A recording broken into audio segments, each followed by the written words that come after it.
location in the state park that we need to be responding to? Medic 4 and Strickler. Washington County received a call from the visitor center. 2 children are there. They advised that their parents were assaulted. One was possibly stabbed. The parents are missing. They were on a family hike. The sun was out. Their daughters were laughing until the forest fell silent. And then screams, blood, and a nighttime that would end with a mother and a father lying dead in front of their own children. This wasn't war. This wasn't cartel violence. This was Devil's Den State Park, Arkansas 2025. A man with a no known connection to the family walked calmly into the woods and unleashed a tragedy that will haunt America forever. Welcome to Yellow Tape Crimes, the channel where true crimes meet raw truth. Subscribe now and hold your breath. This one will shake you. Meet Brittany and Jason Watson, a loving couple from Illinois.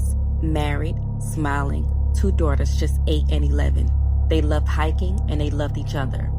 In 2025, they took their girls on a summer trip to Devil's Den State Park, a scenic, lush corner of Arkansas full of trails and waterfalls.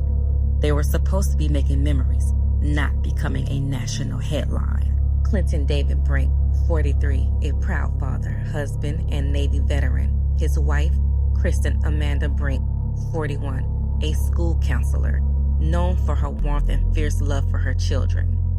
They lived in Prairie Grove, Arkansas with their 2 daughters, just 7 and 9 years old. Friends say they were inseparable. Every free moment was spent together, often outdoors.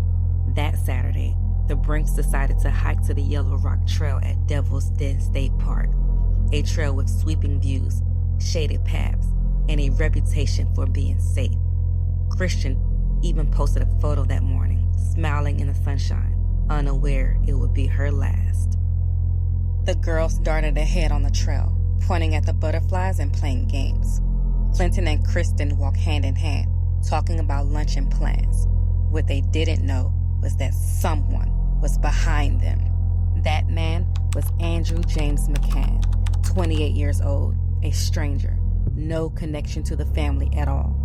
He wasn't there to hike. He wasn't there for scenery. He was there for something much darker and sinister. Witnesses later recalled he had tape over his license plate before entering the park, an intentional move meant to hide his identity, but no one stopped him. The forest was quiet, too quiet, and then the sound of running footsteps, not from the children, but from a man with a weapon. McGann came up fast. The strike hit Clinton, sharp, sudden, and devastating. He collapsed to the dirt. Kristen screamed. In that split second, she had a choice: run or fight for her children's survival. She grabbed both girls, pushed them toward the bushes, and yelled for them to run, her voice full of panic, but also something primal: protection. Then she turned toward McGann. She didn't run away. She ran toward him. Witnesses would later call it unbelievable bravery.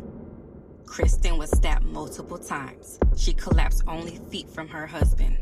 By the time the killer stopped, 2 lives had been taken, but because of Kristen's action, her daughters survived. The girls bolted barefoot through the trail, scratched by branches, sobbing for their parents. They found a park ranger, gasping out for what happened. "They killed my mom and dad." Those words would break the hearts of every first responder that day. Rangers and paramedics rushed to the scene, but Clinton and Kristen were already gone. As this tragedy reaches the headlines, everyone wants to know, who was this man? A former elementary school teacher, recently hired in Springdale, Arkansas. His first day was supposed to be that Monday. Instead, he chose murder.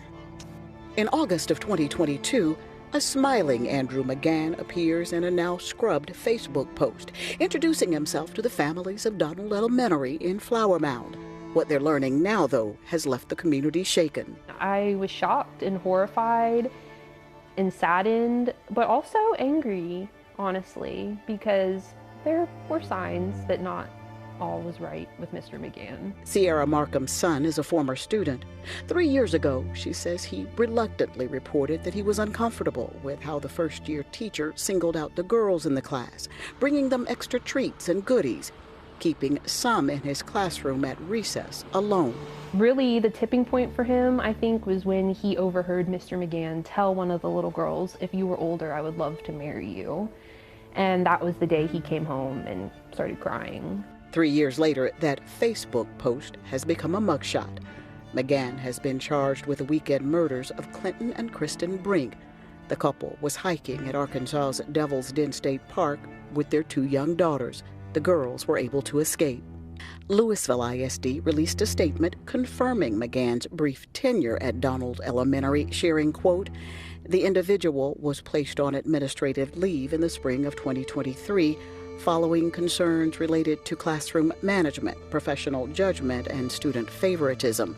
An internal investigation found no evidence of inappropriate behavior with students."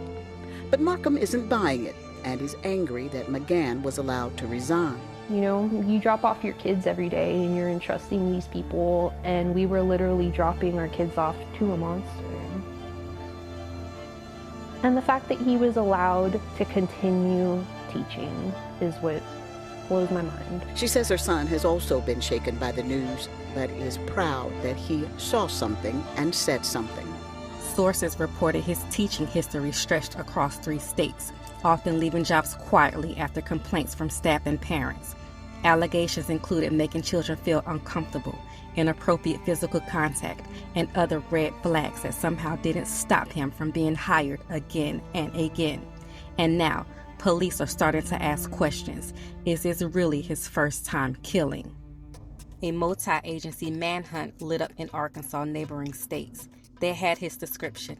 They had witness reports. But the key was the DNA left at the scene. On July 30th, just 4 days later, McGann was found in a Missouri barbershop halfway through a haircut. When officers moved in, he didn't run. He didn't even look surprised. In custody, he confessed, cold and unemotional. He was arrested in Springdale at a beauty salon barbershop. He also had a residence in Springdale, so he was arrested not far from where he lives. But this is video just now into our newsroom of that arrest happening at that beauty salon. Once again, the suspect, Andrew McGann, getting arrested seemingly while getting a haircut. He's still wearing the barber's cape right there. So this is what happened yesterday, 5 days after the murders happened. And so one of the things police were asked during that news conference is how they were led to that barbershop right there. They didn't say specifically, only that when they got there, they identified themselves. They asked who the car belonged to. McGann said it belonged to him. At that point, they went and searched the car and found evidence inside. And then later on, as they were talking to him, they say that he did admit to killing the 2 people we've been telling you about, Clinton and Kristen Brink, who died there at the park on Saturday, tragically leaving behind 3 daughters. We've been hearing about 2 of them who were at the park, ages 7 and 9, but there is also a 3rd child, as we understand it too, who we don't have a lot of information about right now, other than there are 3 children who no longer have their parents. Yeah, and investigators also talking a lot about what they called, quote, a random act. There was no connection between the victims, Clinton and Kristen Brink, and the suspect arrested in this case you see right here, Andrew McGann. They said that's what made this so challenging. Also, Chip, what you touched on about the terrain, that the murders happened half a mile back into the woods at Devil's Den. So they said they couldn't use what they, quote, call victimology, when you connect the suspect to the victims. They do believe, every indication they say so far is that it was a random act. They also said they do not believe at this time that the daughters were the targets. So that's some other things that we've learned just from this news conference so far. Arkansas authorities soon confirmed they were in contact with investigators in Wisconsin and Vermont. Why? In 2020, a hiker was stabbed to death in Devil's Lake State Park, Wisconsin. The case remains unsolved. In 2023, a woman was murdered in Vermont under similar circumstances. Vermont officials say there's no current evidence linking McGann, but the timing, the method, and the Devil's Park name have people asking, is this a coincidence or the trail of a serial killer? The Brink girls are now with relatives. Their lives changed forever. Vigils have been held in Prairie Grove and in the park itself. Flowers and handwritten notes now rest at the Yellow Rock trailhead. People are demanding answers. How did he pass the background checks? How did he keep slipping between states without a criminal record following him? Clinton David Brink and Kristen Amanda Brink, heroes, parents, the kind of people we all wish we could be in our final moments with, willing to sacrifice everything to protect the ones they love. If you believe their story should be known, share this video. Comment below what you think justice looks like. And remember, behind every headline is a family, a soul, a tragedy that should never happen.